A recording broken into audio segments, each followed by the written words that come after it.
இரா சரவணன் டைரக்ஷனில் சசிகுமார், சுருதி பெரியசாமி டிஃப்ரெண்ட்டான ஒரு நடிப்பில் ரிலீஸ் ஆன படம் தான் நந்தன். இந்த படம் 22nd சென்னை இன்டர்நேஷனல் ஃபிலிம் ஃபெஸ்டிவலில் ஸ்க்ரீன் பண்ணப்பட்டிருக்கு. இந்த படத்தோட ஸ்க்ரீனிங் முடிஞ்சதுக்கு அப்புறமா சசிகுமார் அண்ட் டைரக்டர் இரா சரவணன் அவர்களோட நிறைய ஆடியன்ஸ்லாம் வந்து ஒரு Q&A செஷன் வச்சிருந்தாங்க. நிறைய வந்து அவங்களுடைய அனுபவங்கள் எல்லாம் பகிர்ந்துக்கிட்டாங்க. என்னெல்லாம் அந்த கொஸ்டின்ஸ் கேட்டாங்க, இவர் என்னெல்லாம் பதில் சொன்னாங்கன்றதை நம்ம பார்க்கலாம். படம் முடிஞ்சோட நம்பர் வாங்க பேசணும்னு சொல்லிட்டேன். இந்த கட்ஸ் ஒரு டேரக்டருக்கு வேணும். அதுவும் கடைசியாக சொன்னது மட்டும் இல்லடா, நான் செஞ்சும் காட்டுறேன்டான்னு சொல்லிட்டு ஒரு 10% பேச வச்சுங்க பாருங்க சார். பயங்கர சிறப்புனாரு. அப்பேற்பட்ட ஒரு உயர்ந்த நட்சத்திரம் கூப்பிட்டு வச்சு பேசுனது, ஃபோனில் பேசுனது வந்து அவ்வளோ பெரிய மனநிறைவு. சசி சார் வந்து எந்த அளவுக்கு ஏமாற்றப்படுறார் அப்படிங்கிறதோட முடிச்சிட்டேன். அந்த சேரில் உட்கார்ற சீனை எடுக்க சொன்னது சார் தான். கொஞ்சம் கூட உடன்பாடே இல்லாமல் நான் எடுத்தேன். செடி வச்சது வந்து செடி வைக்கிற அந்த இது இருக்குல்ல, அது நம்பிக்கை கேரக்டர்ஸ் கொடுக்குறதுக்காக டைரக்டர் வச்சாரு. ஓகேங்களா? சேரில் உட்கார சொன்னது மக்களாகிய உங்களுக்கு கொடுக்கறதுக்கு நான் வைக்க சொன்னேன். அவ்வளோதான் டிஃபரன்ஸ். அது மட்டும்தான் வைக்க சொன்னேன். நந்தன் படம் பண்ணப்போ சசாருக்கு தெரியும். இந்த கதையை முதல்ல நான் சாப்பிட்டு தான் சொன்னேன்.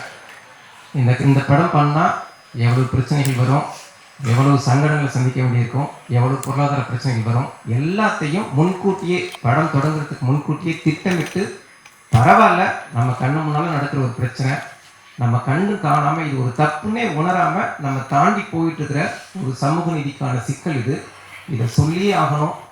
அதாவது ஒரு 20-30 வருஷமாக நான் பார்க்குறேன் கண்ணு முன்னால். நான் ஒரு பத்திரிகையாளராக இருந்த காலம் தொட்டு பார்க்குற பிரச்சனை. அதுக்கு முதலாக இதை நீ படமாக பண்ண, என்னால் முடிஞ்ச சப்போர்ட்டை நான் பண்ணுறேன் அப்படின்னு சொல்லி முதலாளாக முன் வந்து சசிகுமார் சார் தான்.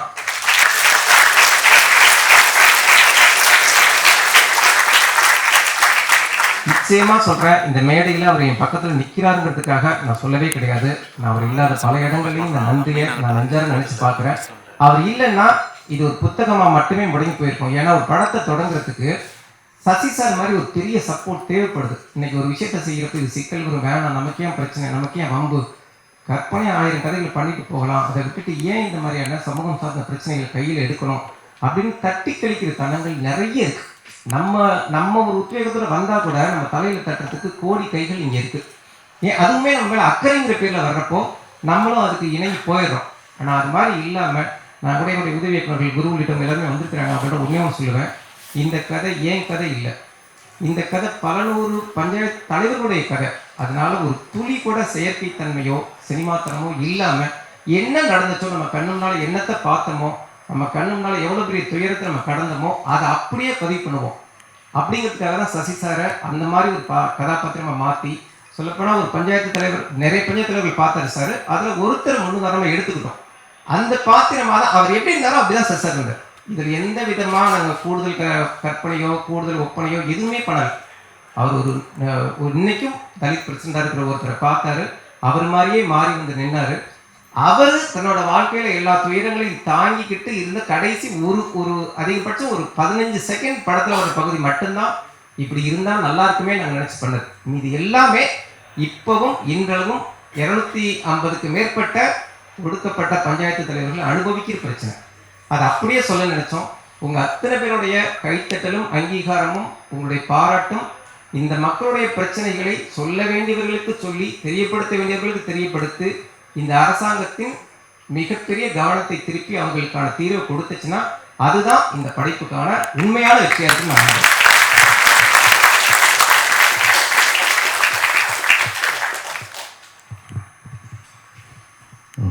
எல்லோருக்கும் வணக்கம். நான் முதல் இயக்குனருக்கு நன்றி சொல்லணும். இப்படி ஒரு படம் எனக்கு கிடைச்சதுக்கு. ஏன்னா அவர் இந்த கதை சொல்லும்போது இதில் நான் இருந்தால் நல்லாயிருக்கும். இவ்வளோ ரீச் ஆன பிறகு இவ்வளோ பேர் பாராட்டும் போது அந்த பாராட்டெல்லாம் இயக்குனருக்கு தான் கிடைக்கணும், சரவணனுக்கு தான். ஏன்னா நாங்கள் முதல் படம் பண்ணும்போது உடன்பிறப்பு அது வேறு மாதிரி இருக்கும். அதுக்கு ஆப்போசிட்டாக அந்த படம் இருந்தது. எல்லா விஷயங்களும் சொல்லும்போது இந்த படத்தில் என்ன பாத்ரூமில் தள்ளி விட்டுருப்பாங்க, அதெல்லாம் நிஜமான ஒரு இடத்துல தான் தள்ளி விட்டது எல்லாமே. ஏன்னா இதெல்லாம் அவங்க அனுபவிச்சாங்க, இப்படிலாம் அனுபவிச்சிருக்காங்கன்னு சொன்னார். அந்த அனுபவத்தை நானும் பகிர்ந்துக்கிறேன், எடுத்துக்கிறேன் அப்படின்னு சொல்லி தான் அதை எடுத்தோம். இந்த படம் வந்து இவ்வளோ அங்கீகாரம் பெற்று சென்னை ஃபிலிம் ஃபெஸ்டிவலில் திரையிடுறது வந்து ரொம்ப சந்தோஷமாக இருக்குது. ஏன்னா அது இவ்வளோ ரீச் ஆகிருக்குன்ற ஒரு விஷயம். ஏன்னா அது இன்னும் அங்கீகாரம் கிடைக்க தான் என்னன்னா, நடிகர்கள் என்ன மாதிரி ஆளுக்கு நான் வேட்டியை தூக்கிட்டு அருவாளை தூக்க தேவையில்லை. இந்த மாதிரி படங்களை நான் எடுத்துட்டு போகணும். நீங்க தான் நாங்கள் எந்த மாதிரி படம் எடுக்கணுன்றத நிர்ணயிக்கிற நாங்கள் கிடையாது, நீங்க தான். இந்த மாதிரி படங்கள் வரும்போது இப்படி இந்த மாதிரி படங்களை நீங்க அங்கீகரிக்கும் போதுதான் நல்ல படங்கள் வரும். நம்ம இப்போ வரைக்கும் நம்ம சொல்லிக்கிட்டு இருக்கிறது மலையாளத்தில் நல்ல சினிமா வருது, குஜராத்தில் இருக்கும், மலையாளத்தில் இருக்கும், பெங்கால் மூவியும் மலையாளம் மூவி தான் இப்போ வரைக்கும் சொல்லிட்டு இருக்கோம். ஏன்னா ஏன் சொல்றோம்னா அங்கே நிறைய அட்டெம்ப்டே பண்ணலாம். அவங்க ஸ்ட்ரைட்டாக கரெக்டாக எடுத்தாலே என்னன்னா அந்த மாதிரி படங்களை பார்க்கறதுக்கு ரசிகர்கள் இருக்காங்க, தேட்டரில் ஓட வைக்கிறதுக்கும் ரசிகர்கள் இருக்காங்க. அது நமக்கு இன்னும் அதே மாதிரி கிடைச்சிச்சுன்னா நீங்கள்லாம் ஒன்றும் பண்ணும்போது இந்த மாதிரி படங்கள் இன்னும் நீங்கள் ஃபெஸ்டிவலில் பார்க்குற படங்கள்லாம் இன்னும் தேட்டரில் ஓடும், நிறைய ஒரு அங்கீகாரம் கிடைக்கும். அது உங்கள் கையில் தான் இருக்குது. ஸோ அந்த மாதிரி படங்கள் வர்றதுக்கு நீங்கள் காரணமாக இருக்கணும். அது இவ்வளோ தூரம் வந்து இந்த கைதட்டல் எல்லாம் எங்களுக்கு ரொம்ப சந்தோஷமாக இருக்குது. இந்த நேரத்தில் டைரக்டருக்கு நான் வந்து நன்றியை சொல்லிக்கிறேன். ரொம்ப இப்படி ஒரு சிறப்பாக ஒரு ஃபிலிம் ஃபெஸ்டிவலை கொண்டு வந்ததுக்கு நான் ரொம்ப பார்க்குறேன். வெளியிலேருந்து வரும்போது நான் அப்போ பார்த்தது அயோத்திக்கு வந்தேன். இது 2வது முறை இப்போ மறுபடியும் ஸ்டார்ட் பண்ணியிருக்கோம். இந்த படத்துக்கு வர்றோம். ரொம்ப சந்தோஷமாக இருக்குது. ஏன்னா இப்படி ஒரு ஃபிலிம் ஃபெஸ்டிவலை நீங்கள் எடுத்து செல்வது வந்து ரொம்ப சந்தோஷமாக இருக்குது சார். இதை பார்த்த நான் வந்து ரேக்ஸுக்கும் நான் நன்றி சொல்லணும். ஏன்னா அவங்க தான் ஃபஸ்ட்டு நந்தன் வந்து, ஏன்னா வேறு யாருக்கு நாங்கள் காமிக்கல, அவங்க தான் சப்டைட்டில் கொடுத்தோம். சப்டைட்டில் கொடுக்கும்போது ஃபஸ்ட் டைம் பார்த்துட்டு சூப்பராக இருக்குது, பிரமாதமாக இருக்குது, இது வந்து உனக்கு அவார்டு கிடைக்கும், இது கிடைக்கும், நான் டைரக்டர்கிட்ட சொல்லணும் அப்படின்னு சொல்லி எங்களை வாழ்த்துனது முதல். ஏன்னா ஃபுல் படம் பார்த்தது அவங்க தான் ஃபஸ்ட்டு. அது வரைக்கும் நாங்கள் தான் பார்த்துட்டு இது நல்லா இருக்குமா, கரெக்டாக இருக்குமா, போய் சேருமா அப்படின்னு நினச்சோம். அதுதான் அவங்க. அப்புறம் இன்னொன்று ஃபஸ்ட்டு வச்சது என்னென்னா, நான் நடிக்கிறனால அவங்களுக்கு நிறைய சேலஞ்சிங் இருக்குது. ஏன்னா எல்லா படத்துலையும் நான் திருப்பி அடிச்சே பழக்கப்பட்டாங்க. இந்த படத்தில் நான் அடிக்கவே மாட்டேன், அடி வாங்கி பழக்கப்பட்டேன். இவர் என்ன ஒரு ஹீரோவாக ஒரு ஆக்ஷன் ஹீரோ பண்ணிட்டு பண்ணும்போது அந்த சிரமங்கள் நிறையா இருக்கும். இவர் என்ன திருப்பி அடிக்க மாட்டேங்கிறாரு அப்படின்னு என்ன வைப்பாங்க. அப்போ இமேஜை உடைக்கிறதுக்கே முதல் சீன் வெத்தலை சீன் வச்சார். அந்த சீன் வந்து எதுக்குன்னா, நீங்கள் பார்க்க போகிறது வழக்கமான ஒரு சசிகுமார் கிடையாது. வெத்தலையை போட்டு வாய் ஒழுகி ஒருத்தரை இப்படி தான் பார்க்க போகிறீங்க. அதுதான் ஃபர்ஸ்ட் சீன், உங்களுக்கு ஆடியன்ஸை தயார்படுத்துனது. 2வது சீன் என்ன வச்சாருன்னா, ஒரு பையன், என்னோட சின்ன பையன் அரைவான், இவர் அடிக்க மாட்டார் இந்த படத்தில், அடி வாங்கத்தான் போகிறார். அந்த 2 சீனும் உங்களை ஒரு அட்டென்ஷன் ப்ளீஸ் அப்படின்னு சொல்கிறதுக்கு தான். அதுதான் அவங்க திருப்பி அடிக்கல, ஏன் அப்படியே விட்டாருன்றது இல்லை, திருப்பி அந்த சேரில் உட்காந்து இருப்பாங்க. அதுதான் திருப்பி எல்லாருக்கும் கொடுத்த பதிலாக நான் நினைக்கிறேன். அதுதான் அவங்க இருந்தது. ஸோ நீங்களும் காரணம் எல்லாரும் கொடியேற்றணும், அந்த சீட்டில் உட்காரணும் அப்படின்ற நம்பிக்கையில் நான் நன்றி சொல்கிறேன். நன்றி. இதில் பணியாற்றின எல்லாருக்கும் நன்றி. நான் சசி சார் வந்து எந்த அளவுக்கு ஏமாற்றப்படுறார் அப்படிங்கிறதோடு முடிச்சிட்டேன். அந்த சேர்ல உட்கார சீனை எடுக்க சொன்னது சார் தான். கொஞ்சம் கூட உடன்பாடே இல்லாமல் நான் எடுத்தேன். கொஞ்சம் கூட எனக்கு அப்படி சொன்னேன் சார், சார் எனக்கு துளி உடன்பாடு இல்லை. நிஜத்தில் நடக்காத விஷயத்த நான் ஏன் கற்பனை பண்ணி பண்ணணும், இது பகலூர்களோட உண்மை கதைங்கிறப்ப உண்மை கதையாகவே இருக்கட்டும். கெஞ்சினார், ஒரு நம்பிக்கையாக முடியட்டும், இவ்வளோ பெரிய துயரத்தை சொல்லிட்டு ஒரு நம்பிக்கையாக முடியட்டும் அப்படின்னு. எந்த இடத்துலையும் நான் திருப்பி அடிக்கிறேன்னு சொல்லலாம், அடி வாங்கிட்டானே இருந்தேன். சேர்ல போய் உட்கார கூட அவருக்கு பிடிக்கலையா அப்படின்னாரு. இவர் வந்து இந்த படத்தோட இணை இயக்குனர் குரு. இப்போ சசி சார் நடிப்புல அடுத்த படத்தை டேரக்ட் பண்றா இருக்கும். இவர் இந்த படத்துல 2 அற்புதமான பாடல்களை கொடுத்த கவிஞர் ரவி. ரொம்ப ரொம்ப சிறப்பான பாடல்களுக்கு வந்து படத்துக்கு அவ்வளவு பக்கப்படுத்த கொடுத்தவர். அவங்க பக்கத்தில் நிற்கிறவங்க தான் வந்து பாலசேகர் சார் என்ன நினைக்கிய அப்படின்னு கேட்குற வீடியோ ஆஃபீஸோடைய அலுவலர். அவங்க தான் கூடுதல் சிறப்பு அவங்களோட ஹஸ்பண்ட் தான்.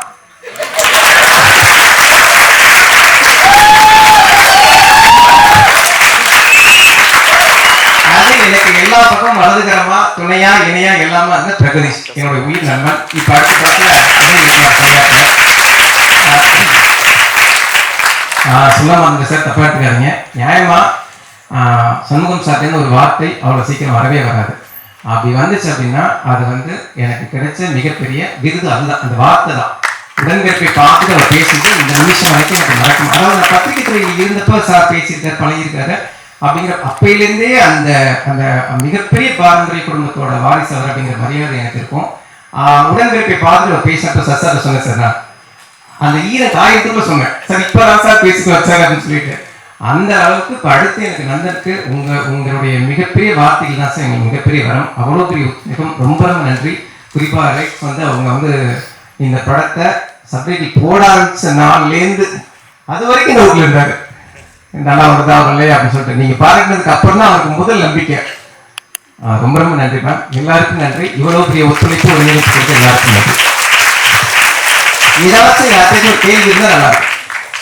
யாராச்சும் ஒரு கேள்வி படம் சொன்னதாக கேட்குங்க. சார் வணக்கம் sir, Dinesh viscom third year sir. படம் வந்து ரொம்ப சூப்பராக இருந்துச்சு. நான் எதிர்பார்க்கல இந்த படம் இப்படி இருக்கும்னு சொல்லிட்டு. ரொம்ப சூப்பராக இருந்தது. சசிகுமார் ஆக்டிங் சார் சூப்பராக இருந்தது சார். நீங்கள் வந்து டேரக்டராக வந்து இப்போது ஆக்டராக இருக்கீங்க சார். இப்போது நீங்கள் அந்த ஆக்டிங் இதுக்காக நீங்கள் வந்து தனியாக பயிற்சி பண்ணீங்களா, இல்லை உங்களோட டேரக்டர் இருக்கும் போதே அந்த ஸ்கில்ஸோடு இப்போ நடிச்சிட்டு இருக்கீங்க? இவங்கெல்லாம் சொல்லி கொடுக்குறத கரெக்டாக செஞ்சேன். அதுதான் உண்மையான விஷயம். இயக்குநர்கள் எல்லாம் சொல்கிறத தான் செய்யணும். ஒரு நடிகனா இயக்குநர்கள் என்ன சொல்கிறாங்களோ அதை நம்ம செஞ்சு தான் பண்ணணும். நம்ம படம் பார்க்குற ஒரு விஷயம் இதுதான் ஒரு விஷயம். நம்ம படம் பார்த்துருப்போம், சின்ன வயசுலேருந்து படம் பார்த்துருப்போம். நமக்குள்ளே இருக்கிறது ஒரு இயக்குனர் நமக்கு எது ப்ளஸ் எது மைனஸ்ன்னு அவர் எடுத்துக்குவார். அதெல்லாம் எடுத்து வந்தது தான் எல்லா படங்களும் படம் பண்ணுறோம். Okay sir. திருப்பி டேரக்ட் பண்ணுவீங்களா? பண்ணுறேன். அடுத்த வருஷம் நான் டேரக்ட்.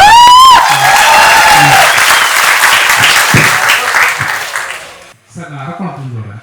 எங்கள் ஊர் தள்ளி பல கிராமங்களாக இருக்குது. என்னோட மச்சான் ஒய்ஃப் வந்து பேரகாஸ்ட்டு.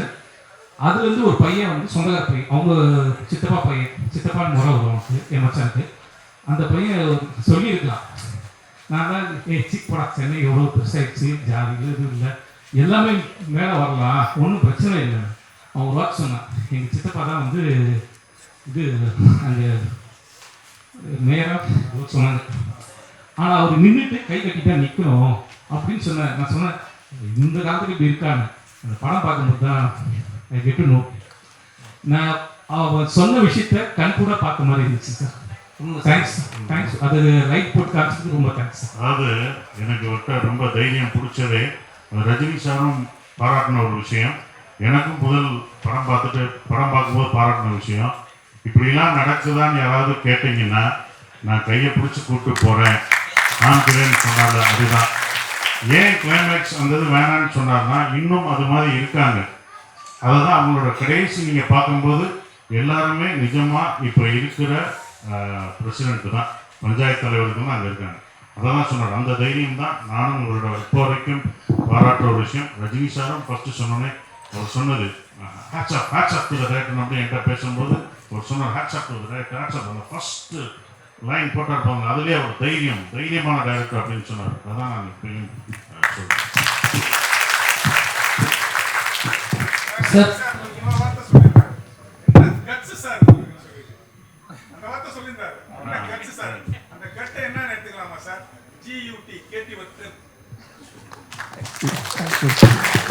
அவருக்கு சார் சொன்னதில் முக்கியமானது என்னென்னா, யதார்த்தமாக நான் பார்த்தேன் நந்தன் படம் பார்ப்போம்னு சொல்லிட்டு ஈவினிங் வந்து இப்படி உட்காந்து பார்த்தேன். எப்போவுமே இப்போ யாரும் கற்பனையே யாரையும் குறிப்பிடுவேன் நல்ல இப்படி தான் போடுவாங்க டேரக்டர்ஸ். இப்படியெல்லாம் நடக்குதுன்னா நான் கையை பிடிச்சி அழைச்சிட்டு போய் காட்டத்தை யார் அந்த டேரக்டர் அப்படியே எந்திரிச்சு அப்படி உட்காந்து சார், என்ன கட்ஸு சார் ஒரு டேரக்டருக்கு, என்ன கட்ஸு சார் அப்படி உட்காந்து வந்தான் சார். அதுக்கப்புறம் படம் முடிகிற வரைக்கும் அந்த இடத்த அப்படி எந்திரிக்கவே இல்லை சார். படம் முடிஞ்சோட நம்பர் வாங்க பேச அப்படின்னு சொல்லிட்டேன். இந்த கட்ஸ் ஒரு டேரக்டருக்கு வேணும். அதுவும் கடைசியாக சொன்னது மட்டும் இல்லைடா நான் செஞ்சும் காட்டுறேன்டான்னு சொல்லிட்டு ஒரு 10% பேச வச்சுங்க பாருங்கள் சார். பயங்கர சிறப்புனாரு. அப்பேற்பட்ட ஒரு உயர்ந்த நட்சத்திரம் கூப்பிட்டு வச்சு பேசினது, ஃபோனில் பேசினது வந்து அவ்வளோ பெரிய மனநிறைவு. அதுதான் அந்த மக்களுக்கான தீர்வாக அமையும் நான் நம்புகிறேன். ரொம்ப இந்த நேரத்தில் அவருக்கு சாருக்கு நன்றி சொல்ல கடமைப்பட்டிருக்கேன். படம் ரொம்ப நல்லா இருந்துச்சு. படத்தில் சினிமா ஷார்ட்ஸ் மூலிமா நிறைய கன்வே பண்ணியிருந்தீங்க. அப்படி ஒரு ஷார்ட் வந்து புரியல, வீட்டு உள்ளேருந்து வாசல்லேருந்து வெளியே நடக்கிறது ஒரு 3 ஷார்ட்ஸ் வச்சு காமிச்சிருப்பீங்க. அந்த ஷார்ட் மூலிமா வேறு எதுவும் சொல்ல வந்தீங்களா? எந்த ஷார்ட்ஸ் நீங்கள் கரெக்டாக வீட்டுள்ள நந்தன் அந்த கேரக்டருக்கு அம்மா வந்து பூசணிக்காய் உடச்சி போடுவாங்க, அப்போ அந்த ஷார்ட்ஸ் ஒன்று, அந்த இது ஒன்று. அப்புறம் வீட்டுள்ளேருந்தே ஒரு 2 ஷார்ட் வச்சு காமிச்சிருப்பீங்க. அது மூலிமா வேறு என்ன சொல்ல வந்தீங்களா? பாட்டி உடைக்கிற அந்த மாதிரி 3 ஷார்ட்ஸ். பூசணி ஒரு உள்ளுக்குள்ள வச்ச ஷாட் தான். அது கரெக்டாக பிடிக்கிறீங்க. அது இன்னும் 2 ஷாட் எது சொல்லுங்க புரியல. அதே மாதிரியே வீட்டுள்ள இருந்தே அந்த வாசப்படியாட இருந்து 2 ஷாட்ஸ் வச்சிருப்பீங்க. 3 ஷாட் ஒரே மாதிரியே இருந்தது. ஆமா ஆமா ஆமா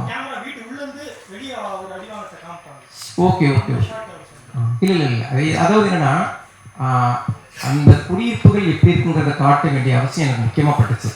அதனால தான் பெரும்பான்மையான ஷாட்டுகள் வந்து வீட்டுக்குள்ளேயே வச்சுருந்தேன். அதை தாண்டி எப்படி அந்த வீடு வேடிக்கை பார்த்துட்டு இருக்கோ அந்த மாதிரி தான் அந்த ஊரில் உள்ள எல்லா ஜனங்களும் வேடிக்கை பார்த்துட்டு இருப்பாங்க. நம்மக்கிட்ட பழகினவன், நம்மக்கிட்ட பழகினவன், நம்ம கூட வாழ்ந்த ஒருத்தன் உதவாங்கிறான், ஏன் தட்டி கேட்குறங்கிற எண்ணம் யாருக்குமே வராதா? ஏன்ப்பா பிள்ளை போட்டு இப்படி அடிக்கிறீங்கன்னு கேட்கக்கூடாதா?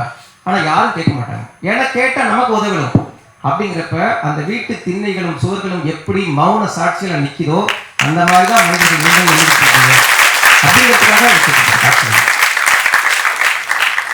அந்த திண்ணை எப்படி வேடிக்கை பார்க்குதோ அது மாதிரி தான் மனிதர்கள் சக மனிதர்கள் வேடிக்கை பார்த்து நிற்பாங்க. It may be a chilli question. அந்த தம்பி வந்து பாய் கேரக்டரை வந்து ஒரு பாய் கட்டில் காட்டாம ஒரு லென்த்தி ஹேரில் காட்டினது ஏதாவது சிம்பாலைஸ் பண்ணுதா? இட் மேபி சிம்பாலைஸ் எனிதிங்னு தெரியுது, பட் என்ன சிம்பாலைஸ் பண்ணுறதா இல்லை? அது ஒரு பொதுவாக ஒரு பையன் கேரக்டர் பண்ணும்போது அவனுக்கு ஒரு பாய் கட் தான் வச்சுருக்கணும். பட் அங்கே ஒரு லாங் ஹேர் பையனா சின்ன பையனை காட்டும் போது அது எதையோ சிம்பாலைஸ் பண்ணுதோ அப்படின்னு எனக்கு தோணுது. சிம்பாலிஸ் காட்டாத காட்டல தோனி மாதிரி முடி வளர்க்கணும்னு ஆசைப்படுற அந்த பையன். நான் இன்னும் முடியே வெட்டாமல் இருக்கேன் அப்படிம்பாங்க. அவங்க அப்பா வந்து முடி இருக்குன்னு சொல்றப்ப நான் இன்னும் முடியே இறக்காம இருக்கேன் அப்படின்பா. அது வந்து வேற எந்த நோக்கம் கிடையாது. இதுதான் அதாவது நம்ம பார்க்குற யாரோ ஒரு பிரபலம் வந்து கிராமத்து கடைக்கோடி சிறுவன் வரைக்கும் அவங்கள முன்னுதாரணமாக எடுத்துக்கிட்டு முடிவெட்ட மாட்டேன், இந்த சோப்பு தான் போடுவேன் அப்படிங்கிறதெல்லாம் இருக்குல்ல. அதை சொல்ல நினச்சேன். அதை அவ்வளோ டீட்டெயிலாக சொல்ல முடியலை என்னால். அது உள்ளுக்குள்ளேயே சில வசனங்கள் வரும். தோனி வார்த்தையை வந்து உபயோகிக்கக்கூடாது அப்படின்ட்டாங்க சென்சாரில். அதனால் நான் தோனி மாதிரி முடி வளர்க்குறேன் அப்படின்பா. Thank you thank you. சார் அந்த லாஸ்ட் சீன் வந்து சசிகுமார் சார் தான் சொன்னார், அதனால வச்சுருக்கோம். அப்படி இருக்கும்போது அந்த செடி சீன் எதுக்கு சார்? அது செடி சீன் நீங்களும் வச்சுக்கலாம், அதையும் சார் இல்லை செடி சீன் சொல்கிறது என்ன அப்படின்னா, ஒரு சாதாரண காட்டாமனுக்கு செடிக்கு இருக்கிற உணர்வு திரும்ப முளைக்கிற தன்மை ஏன்பா உனக்கு இல்லை, நம்ம எங்கே போனாலும் பொழைச்சிக்கலாம்ப்பா அப்படின்னு சொல்லி நமக்கு நம்பிக்கை கொடுக்குறது. திரும்ப ஒரு ராஜினாமா பண்ண போகிறப்போ அந்த முடிவு மாத்திரம் இல்லை, அந்த உத்வேகம் எல்லாமே மகன் உட்பட மற்ற எல்லாருமே சொன்ன தன்னம்பிக்கை தான். அந்த செடி விஷயம் வந்து சார் வந்து போயிட்டு மறுபடி மாறின் தரிசனம் பண்ண சொல்லிட்டு தான் நிற்கிறார்ல, அந்த உத்வேகத்தை கொடுக்கறதுக்கு தான். இவர் சார் சேர்ல உட்கார சீன் வந்து அவர் சொன்னது தான். அதாவது செடி வச்சது வந்து செடி வைக்கிற அந்த இது இருக்குல்ல, அது நம்பிக்கை கேரக்டர்ஸ் கொடுக்குறதுக்காக டைரக்டர் வச்சாரு. ஓகேங்களா? சேர்ல உட்கார சொன்னது மக்களை உங்களுக்கு கொடுக்கறதுக்கு நான் வைக்க சொன்னேன். அவ்வளோதான் டிஃபரன்ஸ். அது மட்டும்தான் வைக்க சொன்னேன்.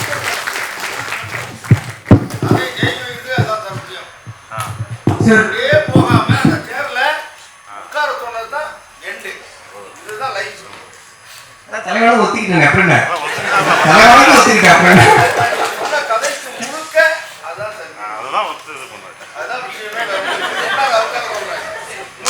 இல்ல சார், அதுக்கு முன்னால வந்தப்ப உட்கார்றப்ப கிடைச்ச கைத்தட்டல் இருக்குல்ல, அதுவே எனக்கு உணர்வு வச்சிருச்சு. அப்புறம் பெரிய விஷயம் சார் அது. நிச்சயமா சார் என்ன எதுக்கு சொல்றேன்னா, இதெல்லாம் நாங்களும் அனுபவிச்ச விஷயங்கள் கிராமங்கள்ல.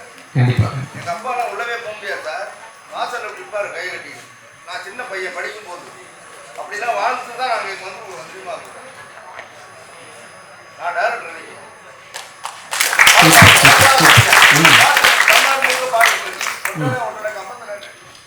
அப்படி பேர் வாங்கினவன் இன்னும் என்னால் சாதிக்க முடியல, போராடிட்டு தான் இருக்கிறோம். இன்னைக்கும் தெருவில் போக முடியாது சார், அவ்வளோ பிரச்சனை இருக்காங்க. ஆனால் இதெல்லாம் உண்மையாகவே இந்த படம் நான் பார்க்க முடியாத ஒரு நிலைமை சூழ்நிலை ஆகிடுச்சு. அதனால தான் இன்னைக்கு வந்த படம் பார்க்கணும். உங்களுடைய வார்த்தைகள் தான் சார் நிச்சயமா மிகப்பெரிய வெற்றியா இந்த படைப்பு நான் பார்க்கறேன். ரொம்ப ரொம்ப நன்றி, ரொம்ப நன்றி.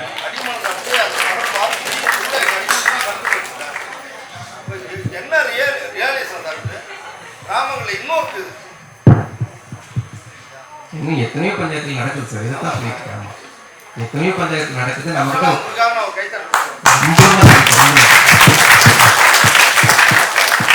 சார் ஆக்சுவலி இந்த படம் ரொம்ப நல்லா இருந்தது. இங்கே படம் ரொம்ப நல்லா இருந்தது. சசிகுமார் சார் ஆக்டிங் வந்து ரொம்ப நல்லா இருந்தது. அண்ட் உங்களோட டூரிஸ்ட் ஃபேமிலி படத்துக்கும் வாழ்த்துக்கள். டீசர் பார்த்தா ரொம்ப நல்லா இருந்தது.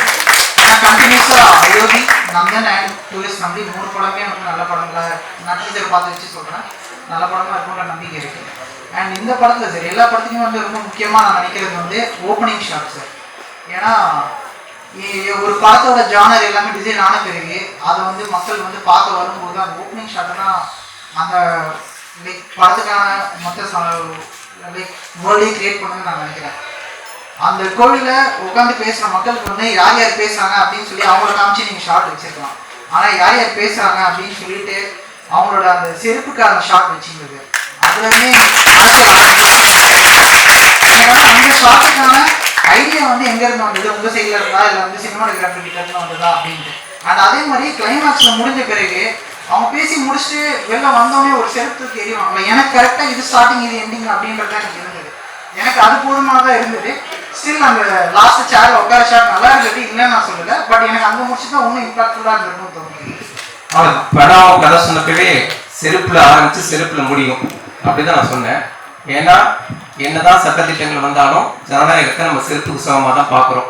அதை சொல்கிறதுக்கு அந்த செப்பல் ஷாட் தான் ஃபஸ்ட்டு வைக்கணும்னு சொல்லி எப்போவுமே ஒரு படம் ஆரம்பிக்கிறப்ப கோயிலை காட்டுவாங்க, தீபாரதனை காட்டுவாங்க, இயற்கையை காட்டுவாங்க, வானத்தை காட்டுவாங்க. அந்த மாதிரி காட்டி பழக்கப்பட்ட சினிமாவை மாற்றுவோம் சார். இது நம்மளை நாமளே ஏமாத்திட்டு ஒரு விஷயம். செருப்புலேருந்து ஆரம்பிப்புன்னு சொன்னதுக்கு ஒரு ஹீரோவாக ஒத்துக்கிறது பெரிய விஷயம். ஜனநாயகத்தை சட்டத்திட்டத்தை நாம் செருப்பாக தான் பார்க்குறோம்.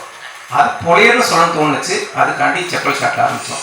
அதே மாதிரி இப்படி இருந்ததை ஒருத்தன் மிதிச்சுட்டு போகிறான். இவ்வளவு ஆதிக்க கொடூரங்களை ஜாதிய வன்மங்களை ஒருத்தர் அப்படியே மூஞ்சி லட்சம் மாதிரி மிதிச்சுட்டு போகிறான்னு சொல்கிறதுக்கு கேமரா மேலே செருப்பு வந்து அப்படி சென்சாரோட கால் வரும், அதோட பட முடியும். அப்படி தான் வச்சுருந்தேன். அதுக்கப்புறம் சார் கூடுதலாக சேர்த்ததுனால அந்த நம்பிக்கையான சீனையும் சேர்த்து வந்தாச்சு.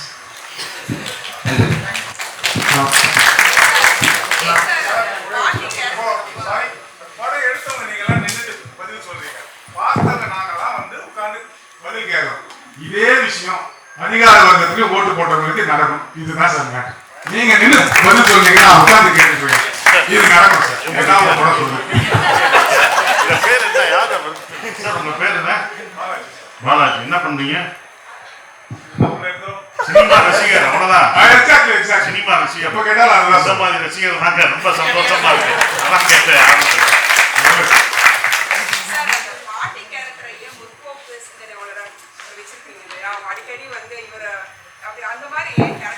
படத்துல வர எல்லா பெண்களுமே முற்போக்கு கேரக்டரா இருப்பாங்களே. படத்துல வர்ற எல்லா பெண் கேரக்டருமே பாத்தீங்கன்னா தெரியும், எல்லாரையுமே முற்போக்கா தட்டி கேட்கிற தன்மை கொண்டவங்களா, எதையும் சகிப்புத்தன்மையோட இருக்குங்கிற மாதிரி இல்லாம இளந்தெழுகிற ஆட்களா தான் வச்சிருப்பாங்க. சொல்லப்போனா கோப்புலிங்க அம்மா உட்பட. அதுதான் கேட்கிறேன் நான். அம்மாவை ஏன் அப்படி சித்தரிச்சதுக்கு ஏதாவது காரணம் இருக்கு? பல படங்கள்ல பார்த்திருக்கோம், அவங்களும் அதே ஒரு ஆதிக்க சிந்தனை இருக்க மாதிரி தான் காமிச்சிருப்பாங்க. இதுல கொஞ்சம் வேற மாதிரி இருந்தது இல்லையா? ரொம்ப நல்லா இருந்தது, அதான் கேட்கிறேன். இல்ல எல்லாரையும் குற்றவாளிகளா காட்ட வேண்டிய அவசியம் இல்லையோ தோணுச்சு. ஒரு சில நல்ல மனிதர்கள் இருக்கலாம், அப்படி இருக்கலேன்னு சொல்றதுக்காக ஒரு காரணமா இருந்துச்சு. வணக்கம் சார், நான் ரிட்டையர்ட் பேங்க் ஸ்டாஃப் இருக்கேன். இது படமே இல்லை, பாடம் நடத்திருக்கீங்க. அற்புதமான டைரக்டர். சசிகுமார் சார் வந்து வாழ்ந்துருக்காரு. கண்டிப்பாக அவர் வந்து நடிகராகவே நான் அதை பார்க்க முடியல. வாழ்ந்துருக்கேன். நானும் ஒரு தலித், பெருமையாக சொல்லிக்கிறேன். பெருமையாக தலித் படம். இது வந்து சஜஷனாக சொல்கிறேன். தமிழ்நாடு ஃபிலிம் டிவிஷனில் ஒரு ஒரு டைப் வச்சு ஒவ்வொரு ஊர்லையும் கொண்டு போய் இதை திரையிடணும். ஏதாவது ஏற்பாடு பண்ணணும், யார் பண்ண முடியும் அதை பண்ணி ஒவ்வொரு ஊர்லையும் ஒவ்வொரு பஞ்சாயத்துக்கு கொண்டு போயிட்டு இது திரையிடணும். ராத்திரிலையோ ஒரு ஊரை கூட்டி முன்னாடி தான் போடுவாங்க ஃபிலிம் டிவிஷனில் படம்லாம் போடுவாங்க. அந்த மாதிரி ஒரு படமாக போட்டு இந்த படம் கண்டிப்பாக எல்லாரும் மண்டலையும் ஏறணும். ரொம்ப நன்றிங்க சார். நடக்கும் எதிர்பார்ப்போம், நடக்கும் நடக்கும். கேரக்டர் எப்படி வச்சுங்கன்னு கேட்குறேன்.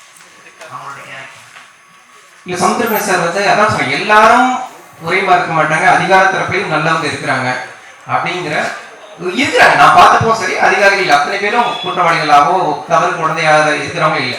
ஒரு சில அத்திப்பூத்த மாதிரி நல்ல அதிகாரிகள் இருக்கிறாங்க, தாழ்த்தப்பட்ட மக்களுக்கான நம்பிக்கையை அவங்க கொடுக்குறாங்க அப்படின்னு சொல்ல தோணுச்சு. அப்போ அப்படி ஒரு பாத்திரம்னா சமுத்திரகனி சார் விட்டா வேற யார் இருக்க முடியும்? புரியலங்க. ஏன் ஊனமானவரை காட்டுங்கிறீங்களா? இடஒதுக்கீட்டின் அடிப்படையில் ஒரு பதவிக்கு வந்தவருக்கு இடஒதுக்கீட்டின் அருமை தெரியும்.